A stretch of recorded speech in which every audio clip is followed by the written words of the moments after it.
Today I'll be sharing my PvP wizard build again, which is focused on basically supporting your teammate with some CC freeze, crowd control freeze, and then putting the dot damage over time on your enemy and leave them to die.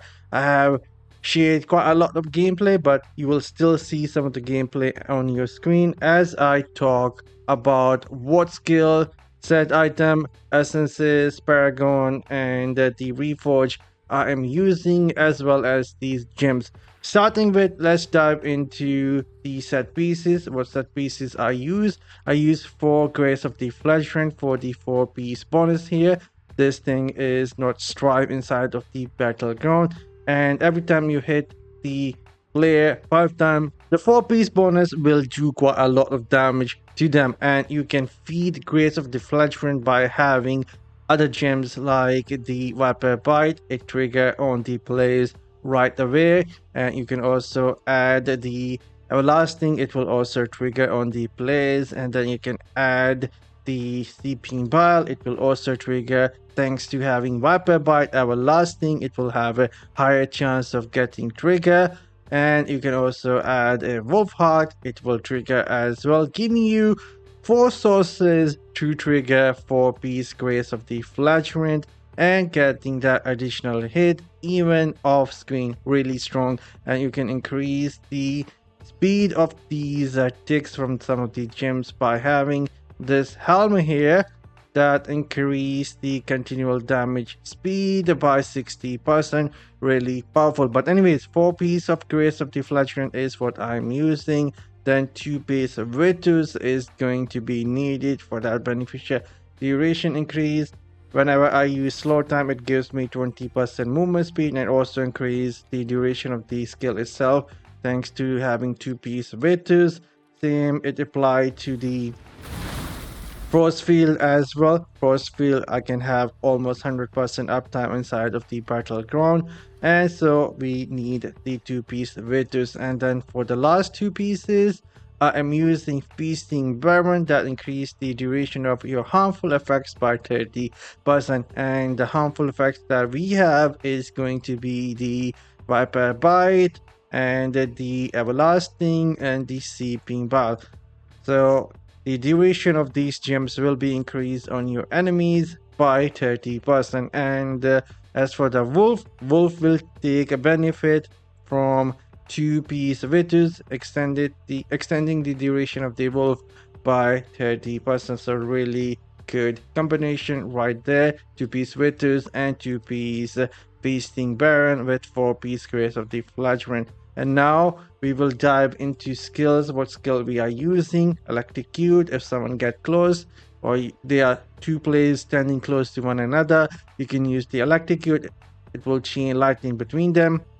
Then we are using the Arcane Wind, Teleport to get away, and Slow Time and Frost Field. For the Paragon, this is what I am using here right now, the Gladiator. You can take a look at the skills here, what I am equipped with. In my opinion, this is a really good combination, but you can try something different if that works best for you. And from the Warband, I would highly recommend go to the room management, go to assigned room and select a protector room here that gives you that 5% block chance, and make sure that your warband has this Shepherd Burden Remnant that increase your life and size. It will help you move a bit quicker. And now most of the important bits are out of the way. I will highly advise you guys to focus on getting the beneficial duration from chest, legs.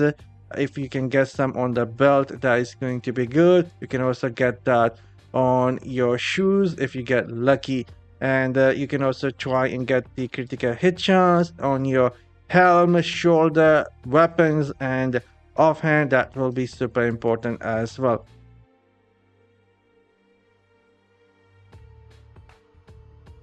And as for the cursed item, this is what I'm using, 6-piece Lash. This is going to be really good.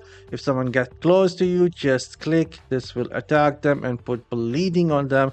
And again, that will benefit Grace of the Fleshwind. And if we scroll down, this is what my Reforge look. Damage to enemies suffering loss of control. We will be putting total loss of control on the enemies with a freeze, so it will work. Then beneficial of effect increase, damage taken from player reduce, critical hit damage, and skill damage. This is what I am using for the build here. And now let's dive into the essences. The first one is for the slow time. As I said, it gives us 20% movement speed, and also helps with the cooldown reduction of the skill with the awaken, and increase the harmful effects by 60%. It will increase the speed of the arcane wind by 60%, and for the CP bar, Viper Bite, and Everlasting, they will take benefit from this as well,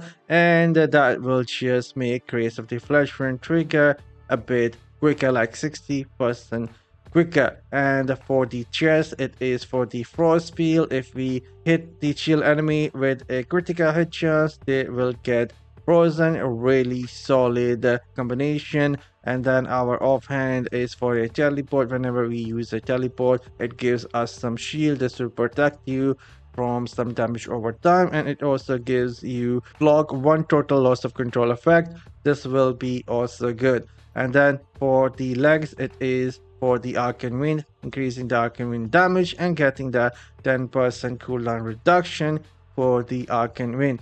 And then the offhand is the Tistel Bloom, more cooldown reduction for the arcane wind, and this is what we will be using to gather the enemies, providing support and freezing them.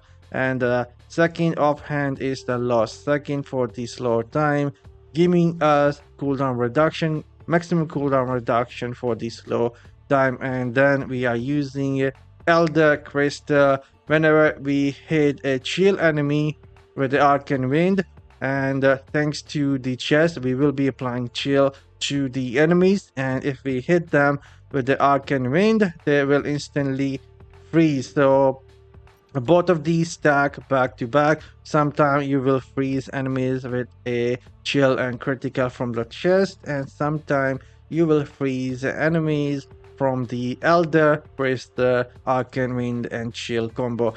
And that we are using the Withering Eye, in my opinion, one of the best offhand you can get for the arcane wind. It apply 30% reduction to movement speed for 6.4%, and if you have high potency, this will be super good versus necromancer, monks, and some other classes which cannot remove control effect. And it also add that arcane wind cooldown reduction, so we can have 30% cooldown reduction for the arcane wind, and we can just keep on applying this. So there we go, that is the build I use. Hopefully I'm not missing anything, and I'll see you all in the next one. Later, guys.